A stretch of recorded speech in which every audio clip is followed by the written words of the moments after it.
بسم الله الرحمن الرحيم الحمد لله رب العالمين الحمد لله الذي هدانا لهذا وما كنا لنهتدي لولا أن هدانا الله الصلاة والسلام على سيد المرسلين خاتم النبيين رحمة للعالمين أبي القاسم محمد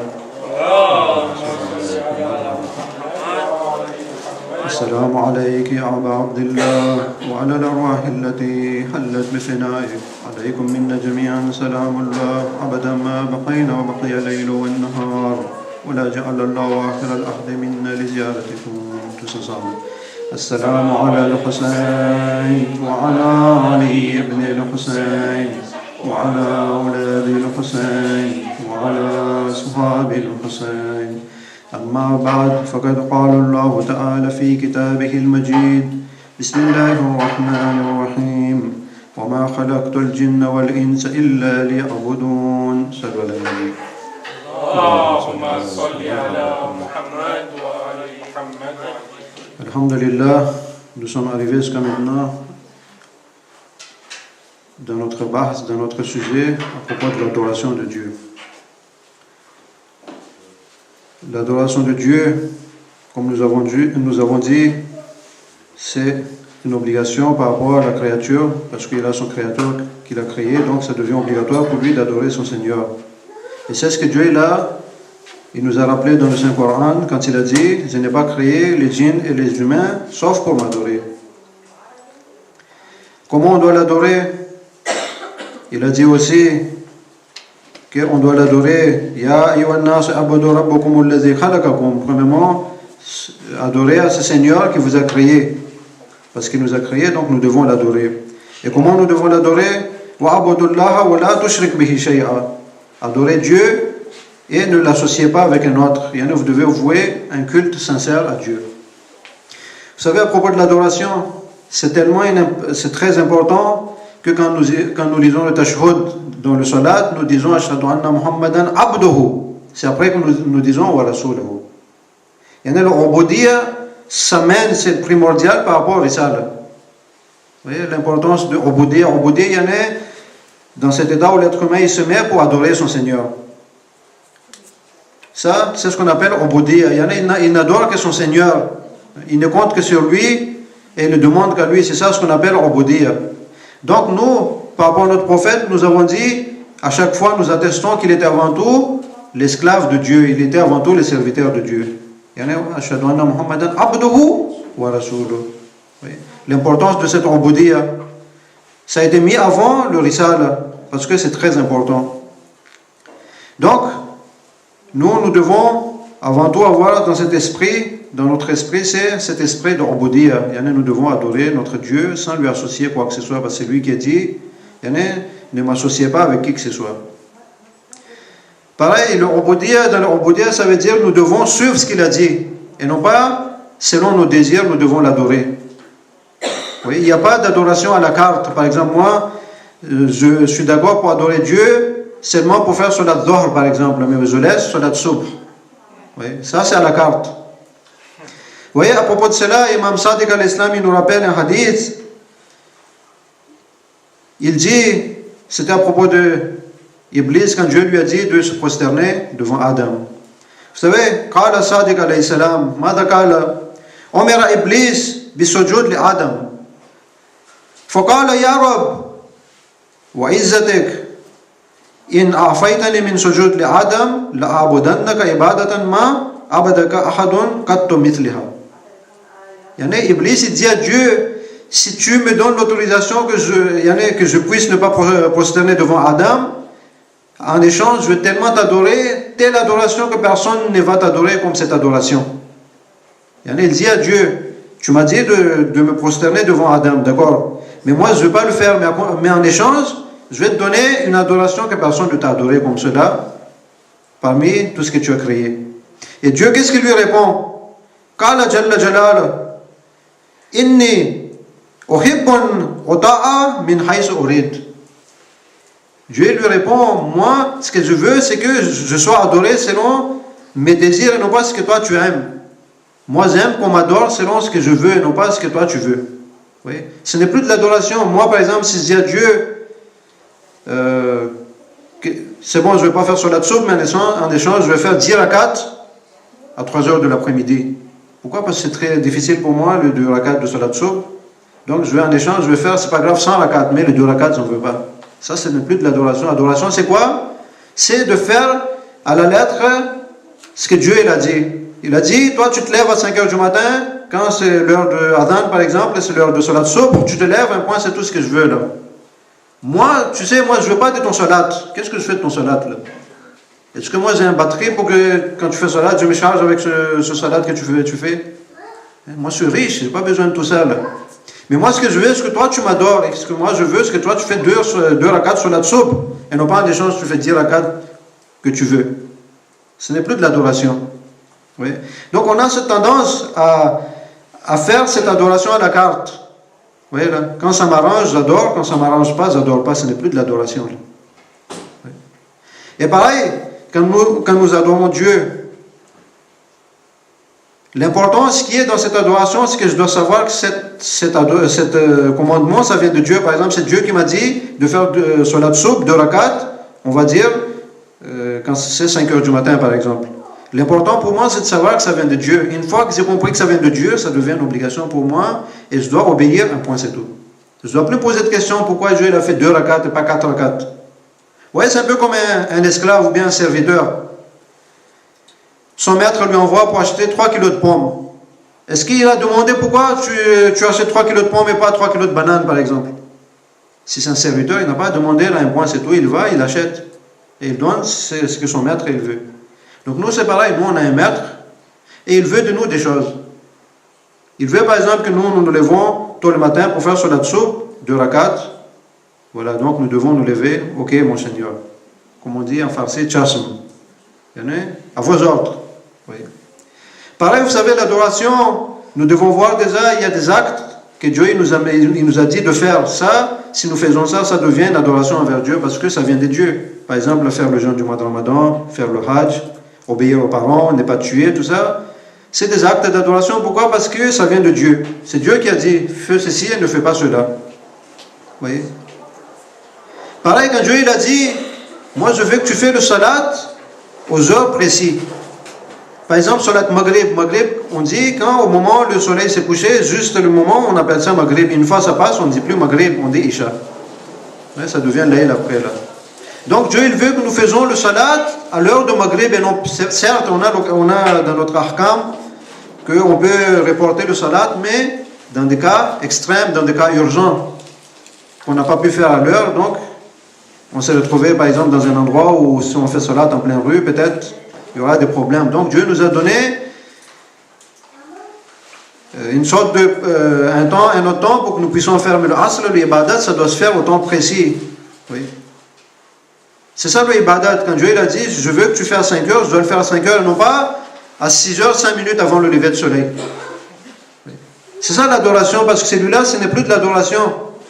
C'est que j'ai essayé de traîner au maximum pour que je puisse faire, pour que je l'obéisse en fait. Vraiment, il y en a pour montrer que je ne voulais pas vraiment mon Seigneur, mais vraiment, il y en a, je me suis efforcé à le faire. Ce n'est plus de l'adoration. Vous savez, nous devons faire l'acte d'adoration comme Dieu le veut, au moment que Dieu le veut. Quand c'est l'heure de salat, alhamdulillah, on a le système de Adhan. Adhan, ça veut dire quoi? C'est Dieu qui nous appelle.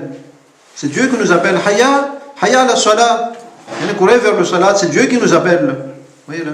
Donc, qui est celui-là qui puisse laisser l'appel de Dieu pour faire ce qu'il est en train de faire sur cette terre-là? Par exemple, il est occupé. C'est quoi cette occupation à tel point qu'il sacrifie son Dieu pour cette occupation-là? C'est quoi cette occupation plus grande que Dieu? Voyez. Donc l'être humain il doit se poser des questions. Des fois, que moi je suis en train d'adorer Dieu, mais finalement au niveau acte, est-ce que j'adore mon Dieu ou non? C'est pour ça que Dieu dit, ne m'associe personne. Ne fais pas shirk avec moi. Parce qu'avec moi, quand je te dis à 5 heures, 2 rakats, tu fais 5 heures, 2 rakats, pas, je veux pas 10 rakats à 10 heures. Vous voyez? Quand l'appel il vient, ça c'est une façon de montrer que il n'y a rien d'important devant moi que mon Dieu, là, quand il m'appelle, je laisse tout et ok chef, à votre disposition, je viens par exemple. Oui. Donc tant que possible, il faut garder dans cet esprit que Dieu, il veut avant tout que nous l'adorions. Il n'a pas besoin de tout ça finalement. Il n'a pas besoin de tout ça.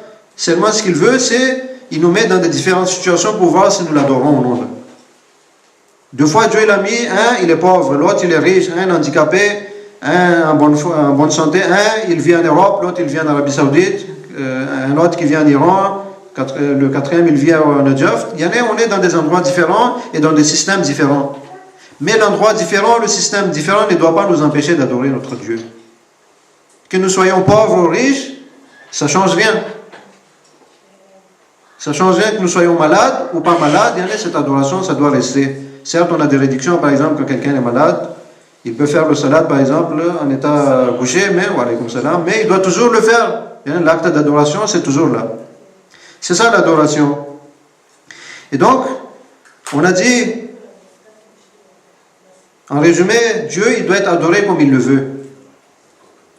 Et au moment où il veut. Oui.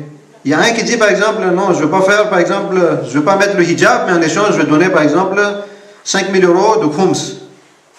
Dieu n'a pas besoin de notre khums. Ce qu'il veut, c'est que toi, il t'a dit de mettre des habits décentes. Il a mis des lois. C'est ça qui doit être suivi. Il ne veut pas de compensation. Là, Dieu n'a pas besoin du pognon, il n'a pas besoin de salat, il n'a pas besoin qu'on se sacrifie pour lui. Tout ça, c'est, Inch'Allah, on va voir si on a l'occasion, ça revient à nous-mêmes.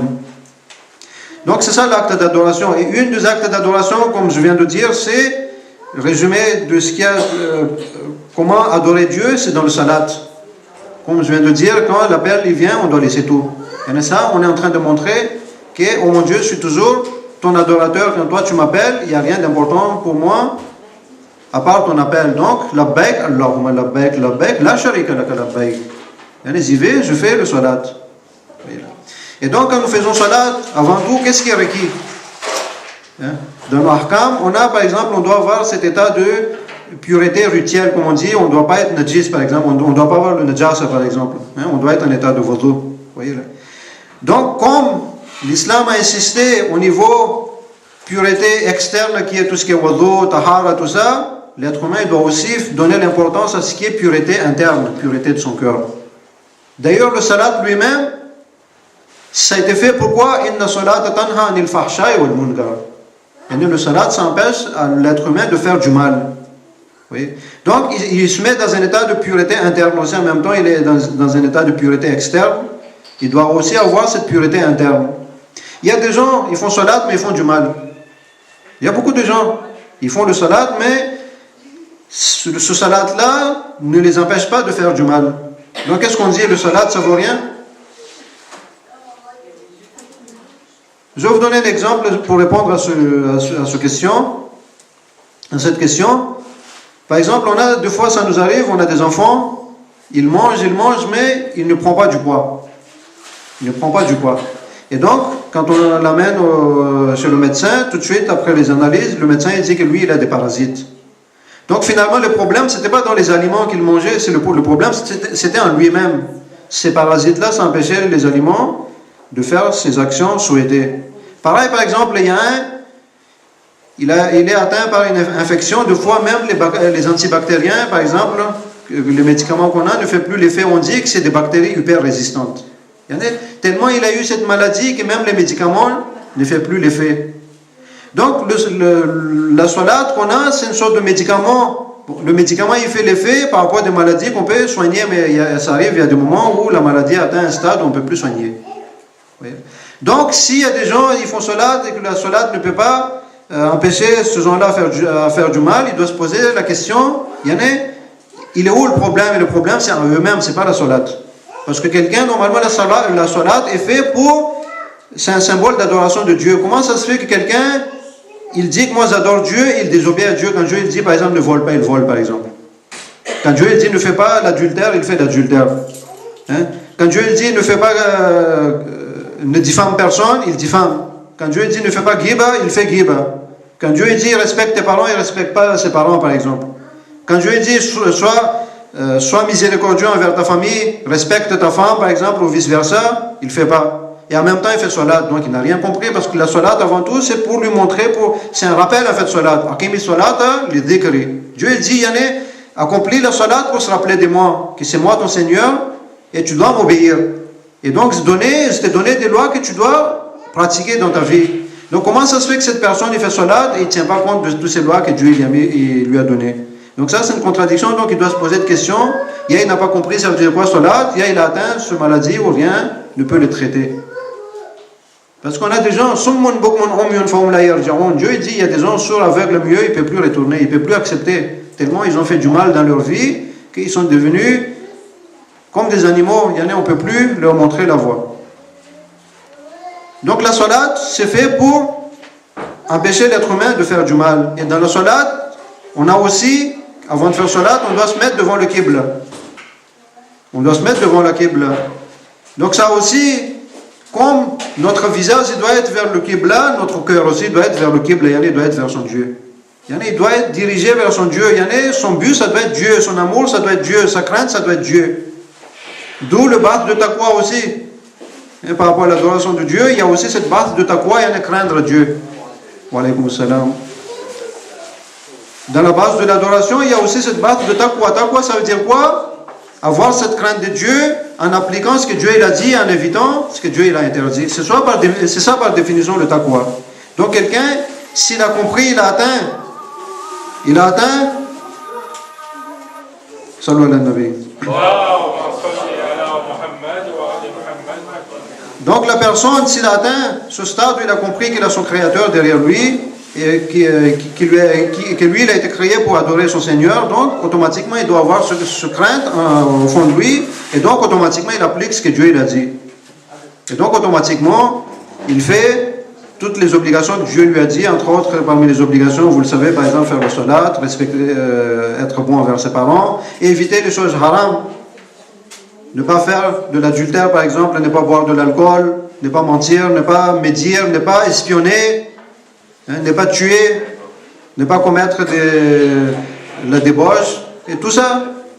Donc c'est ça l'adoration finalement. Quelqu'un, quand il a compris qu'il a son Dieu, c'est lui qui l'a créé, c'est lui qui est au-dessus de tout, et qui lui doit obéissance, donc il doit avoir ce crainte, automatiquement il y a le bas de taqwa qui vient derrière.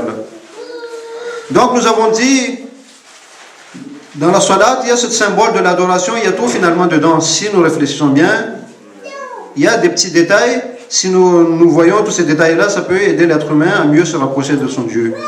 Premièrement, nous avons dit, quand il se met, il doit se mettre devant le qibla. Donc, si physiquement il doit se mettre devant le qibla, son cœur aussi doit se mettre devant son Dieu. Le cœur, il doit être dirigé vers son Dieu et non pas dirigé vers tout ce qui est inutile. Pareil, on a dit, quand il fait le qiyam, il se met debout. Ça, il se rappelle qu'un jour, de toute façon, il va se mettre debout devant ce Dieu, le jour du Qiyam, Qiyam ou Yawmuddin, le jour du Qiyam. Après, quand il dit, avant de commencer la salat, qu'est-ce qu'il fait? Il fait Allahu Akbar. Avant tout, il dit, il y a Dieu qui est grand, et tout ce qu'il y a, je le mets derrière. J'ai plus besoin. Après, il dit Bismillahirrahmanirrahim, comme vous avez dit. En même temps, il dit que je fais cette action pour Dieu parce que je suis le serviteur de Dieu. Comme les gens ils travaillent pour, par exemple, telle entreprise, moi je travaille pour une entreprise qui s'appelle Allah, je suis son serviteur. Pareil, mon but c'est d'atteindre Dieu, je fais ça qurbatan ilallah. Je fais cette action, c'est pour m'approcher de Dieu. Là. Je travaille, c'est pour m'approcher de Dieu. Je dors pour m'approcher de Dieu. Je me marie pour m'approcher de Dieu. Tout ce que je fais, ça doit être, le but c'est d'atteindre mon Dieu. Vous voyez là. Pareil, quand je dis Bismillah, je demande aussi l'aide à Dieu. Et je me souviens que toutes les quadrates, c'est toute cette force que j'ai, ça vient de Dieu. Pareil, quand je dis Bismillah, je demande la bénédiction à Dieu pour que je réussisse. Après, il dit Alhamdulillah Rabbil Alamin, il y en a toutes les bénédictions que j'ai, toutes les na'mat que j'ai, c'est Dieu qui m'a donné. Les seigneurs des mondes, c'est lui qui peut pourvoir tout le monde. Après, il dit Ar-Rahman Ar-Rahim, il y en a Dieu, il est très miséricordieux, finalement rien n'est trop tard, même si j'ai commis des erreurs dans ma vie, je peux toujours me rattraper. Après il dit Maliki Yawmiddin. Il se rappelle que finalement c'est Dieu-là, c'est lui le chef qui va me juger un jour. Donc je dois faire attention à ce que je fais. Iyyaka na'budu wa iyyaka nasta'in. Vous savez, le asl en arabe c'était na'buduk. C'est toi que j'adore. Mais dans le Coran, le pronom, le complément d'objet a été mis en avant. Il n'y a que toi que j'adore. Vous savez la différence entre je t'adore et il y a que toi que j'adore, c'est quoi? Par exemple, moi quand je dis je t'adore, ça veut dire que je peux aussi adorer un autre. Ça ne m'empêche pas d'adorer un autre. Moi quand je dis na'buduk, Dieu demain, il ne va pas me dire, il ne pourra pas me reprocher que pourquoi tu as dit je t'adore et tu adorais aussi le démon derrière. Moi, je peux lui dire, j'avais dit Nabodok. Mais quand je dis Iyaka Nabodok, il n'y a que toi que j'adore, ça veut dire que le diable, c'est fini, ils n'adorent plus le diable. Donc, moi, quand je dis ça 5 fois, Dieu il pourra me reprocher un jour, là, toi, tu as dit 5 fois par jour, il n'y a que toi que j'adore alors que tu adorais le diable. Donc, tu es un menteur. Vous voyez, donc un menteur, il ne passe pas le contrôle qualité. Le jour de jugement, il ne va plus passer le contrôle qualité. Vous voyez? Donc il va se mettre là à la place, là où il mérite, là où il y a les menteurs. Vous voyez? Donc pareil, quand il dit Yaka na'budu wa yaka nasta'in, c'est à toi seulement que je demande de l'aide. Tout ça, c'est le résumé du tawhid, par principe. Vous voyez? Il y a à toi que je demande de l'aide. Ihdina sirat al-mustaqim. Comme il comprend que moi tout seul je ne peux pas y arriver, donc je demande l'aide à ce Dieu. Dieu, garde-moi dans ce sirat parce que j'ai aussi beaucoup d'ennemis. Il y a mon nafs qui est mon ennemi, il y a le diable qui est mon ennemi, il y a beaucoup d'ennemis, donc aide-moi que je reste dans la bonne voie. Sirat alladhina an'amta alayhim. La voie de celui dont tu as donné le bienfait. Je dois me rappeler aussi qu'il y a des groupes de biens, il y a le groupe de mauvais, donc je dois me mettre avec le groupe de biens et non pas le groupe de mauvais. Et après il dit ne me mets pas parmi tous ces gens-là qui se sont rebellés contre toi. Je désavoue ces gens-là. Oh mon Dieu, je ne veux pas rester avec ces gens-là. Donc aide-moi à ne pas être parmi ces gens-là. Après, il fait Kul Huwallahu Ahad, comme vous avez dit, c'est aussi résumé du Tawhid, je ne vais pas rentrer en détail dedans. Après, qu'est-ce qu'il fait? Il va dans le ruku'. Vous savez, dans le ruku', ça veut dire quoi? Selon les hadiths qu'on a, il est conseillé quand on va dans le ruku', qu'on tend sa tête vraiment très droit. Pourquoi? Pour dire, oh mon Dieu, voilà ma tête, je suis prêt à me faire décapiter pour ton adoration. Je me mets en état de génuflexion, en état de ruku', je mets ma tête tendue, oh mon Dieu, si je dois me faire décapiter, je ne vais pas m'arrêter de t'adorer. Tu es mon Seigneur, s'il faut, même voilà ma tête, c'est pour toi là. Je donnais ma tête. Si on me décapite, ce n'est pas un problème, mais je continue toujours à t'adorer, à dire La ilaha illallah. Après, il se lève, qu'est-ce qu'il dit? Il dit Sami Allahu liman hamida. Dieu, il a entendu, il entend les louanges que ses serviteurs ils font. Ça veut dire quoi? Dieu, il est témoin. Il entend. Tout ce que je dis, il entend Dieu. Quand je lui ai loué, il entend, comme quand je médite, il entend aussi. C'est pour ça que dans le Coran, il n'y a pas un mot qui prononce qu'il n'y a pas des gens, il y a des anges qui n'écrivent. Tout ce que nous prononçons, il y a des gens qui écrivent tout ce que nous disons. C'est pour ça que dans le hadith, il dit, donc ne dites que du bien. Dans votre vie, ne dites que du bien parce que tout ce que vous allez dire sera retenu contre vous. Pourquoi? Parce qu'il y a 2 anges qui écrivent. Il n'y a pas un mot qu'il prononce qu'il n'y a pas. Ladaihim atidun raqib. Il y en a qui écrivent. Vous voyez? Donc nous devons faire attention à ce que nous disons et nous devons dire que du bien là. Pareil quand nous allons dans le sajda, quand nous nous prosternons, avant tout, c'est le symbole de soumission à Dieu. Oh mon Dieu, je ne prosterne que devant toi. Le démon, il ne s'est pas prosterné, mais toi, quand tu m'as dit prosterne, moi je me prosterne devant toi. Et pareil, je me rappelle aussi la première prosternation que je viens de lui, je viens de cette terre où je suis en train de me prosterner, je m'élève, c'est ma vie, et je vais retourner aussi dans cette terre dont je suis venu. Je vais mourir un jour. Vous voyez là, le 2 sajda. Après, je m'élève. Je répète encore à Dieu que de toute façon, mon Dieu, tout ce que je fais, toute cette force que j'ai, c'est toi qui m'as donné. Quand je m'assois, je m'élève, c'est toi qui m'as donné cette force. Donc l'être humain, quand il fait ça 5 fois, il se rappelle tous les jours, automatiquement, il devient le vrai monothéiste. Il devient le vrai serviteur de Dieu, donc c'est ça qui peut l'empêcher de faire du mal. C'est pour ça que Inna salata tanha anil fahsha'i wal munkar. Donc en parlant de salat, je me rappelle aussi de ce salat, le dernier salat de Imam Ali alayhi salam, dans le masjid de Koufa. Quand il a eu ce coup d'épée mortel dans le masjid de Koufa, le 19 du mois de Ramadan. Donc, quand il a eu le coup d'épée, qu'est-ce qu'il fait? Il a invité toute sa famille avant de dire l'adieu. Il invite tout le monde. Et qu'est-ce qu'il fait? Il avait confié la garde de tous ses enfants à Imam Hussein alayhi salam, sauf un seul, Abul Fadl al-Abbas. Il y en a, il a donné tous ses enfants à la garde de l'imam Hassan alayhi salam. Il a donné la garde de ses enfants, Imam Hassan alayhi salam, qui était son grand fils, pour prendre la relève, sauf un seul, il n'a pas donné l'autorisation, il n'a pas donné la garde à Imam Hassan alayhi salam, c'est Abu al-Fadl al-Abbas alayhi salam. Donc, Hazrat Abbas, il a été étonné. Il s'est dit que peut-être je ne fais pas parmi ses fils alors. Parce que pourquoi? Il a dit à tout le monde d'être sous la garde d'Imam Hassan alayhi salam, sauf moi. Il ne comprenait pas pourquoi il était exclu de cette mesure. Et donc, il s'est éclaté ainsi en sanglots. Il commençait à pleurer. Imam Ali alayhi salam lui avait alors dit de s'approcher. Il avait pris sa main qu'il avait placée dans la main de celle de Imam Hussein alayhi salam, en disant: Hussein, je te confie cet enfant. Il me représentera le jour de ton martyre. Il me donnera sa vie pour ta défense et celle de tien. Mieux que ce que je le ferais moi-même si j'étais encore en vie ce jour-là. On revient le jour d'Ashura, quand les enfants n'arrivèrent plus à supporter la soif due au manque d'eau.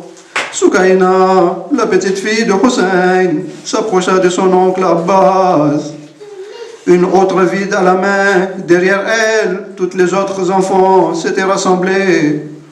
Ils pleuraient, ils gémissaient tant la soif les torturait. Soukaina tendit son autre à Abbas. Mon oncle, je sais que tu feras tout ce que je peux. Tu feras tout ce que tu peux pour nous apporter de l'eau. Même si tu ne peux pas remplir qu'une seule autre, au moins pourrons-nous mouiller un peu nos gorges desséchées. Abbas a pris l'autre et demanda à Imam Hussein alayhi salam la permission d'aller chercher de l'eau pour les enfants. Celui-ci suivirent jusqu'à l'extrême limite du camp, et tant qu'ils purent voir sa silhouette, ils restèrent là sans bouger. Son épée dans une main, l'étendard de Imam Hussein alayhi salam dans l'autre attaché sur son dos, le fidèle Abbas s'élança à la bride abattu. Arrivé au bord du fleuve, il rechargea les soldats qui se trouvaient là et les a mis en fuite. L'instant d'après, il était dans l'eau jusqu'à mi-jambe pour qu'il puisse remplir l'autre d'eau. Il recueillit un peu d'eau dans sa main.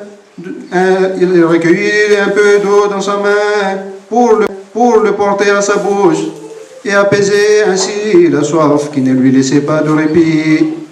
Mais par principe de solidarité, il rejeta l'eau. Comment pourrait-il en boire alors que Soukaina et les enfants se meurent du soif? Comment pourrait-il oublier que son maître Hussein non plus n'avait rien bu depuis 3 jours?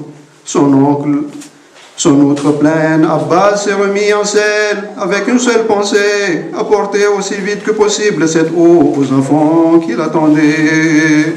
Oh, le voyant galoper vers le campement, le soldat de Yazid s'est ruèrent à sa poursuite pour empêcher l'eau d'arriver au campement. Abbas se battit comme se battait son noble père, Imam Ali alayhi salam, le lion de Dieu. La faim et la soif terrible ne l'empêchaient pas de s'aimer l'effroi dans le rang ennemi. Puisqu'il n'était pas possible de venir à bout d'un tel adversaire, en les combattant de front, les hommes de Yazid lancèrent sur lui une grêle de flèches. Abbas n'avait plus qu'un souci, protéger coûte que coûte l'autre et la porter intacte au campement. Un ennemi perfide jaillissant de derrière une dune de sable porta un coup terrible et trancha net sa main droite. Abbas a pu reprendre son épée de la main gauche, serrant l'étendard contre sa poitrine. Un peu plus tard, un autre coup d'épée blessa profondément son bras gauche.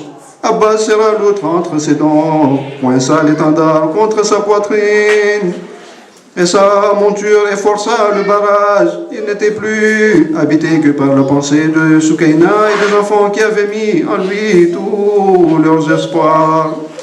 Dans une prière silencieuse, il supplie à Dieu de l'épargner le temps de mener à bien sa mission. Mais cela ne devait pas être. Une flèche transperça l'autre qui s'évada en peu de temps. Une autre flèche dans son œil, un coup mortel fut asséné à Abbas par derrière. Avec une massure de fer, ils lui ont donné un coup par derrière. Abbas tomba ainsi sur le sable brûlant. Sentant la mort s'approcher à grands pas, Abbas appela Hussein. Imam Hussein arriva à ses côtés. Abbas ne voyait rien qu'un brouillard, car un œil avait été percé d'une flèche et l'autre était noyé de sang. Il ne pouvait voir, mais il sentit son maître s'agenouiller près de lui. Il lui souleva la tête et le posa sur ses genoux. Aucun d'eux ne parla pendant plusieurs secondes, car tous deux étaient brisés par l'émotion.